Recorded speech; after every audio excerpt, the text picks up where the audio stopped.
তবে আমি একদম যে জানি না বোধহয় বিষয়টি তা নয়। মাহমুদুর রহমান সাহেব বলেছেন একটি উদাহরণ দিয়ে, ওনার প্রতি পূর্ণ সম্মান রেখে আমি বলতে চাইছি, ওনার সাথে ওনার রক্তমাখা ছবি এখনো আমার চোখের সামনে ভাসে। কাজেই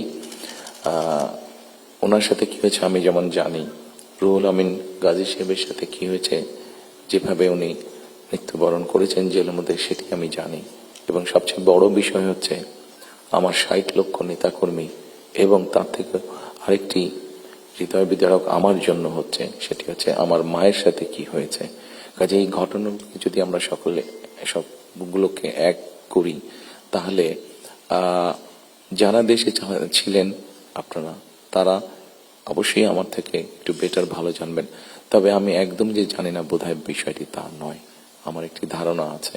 অ্যান্টি স্লিপার টেকনোলজি ও সফট টেক্সচার টাইল, নরম ঘাসের স্পর্শ, সাপোর্ট গ্রাস ম্যাট, নান্দনিকতার ছোঁয়া।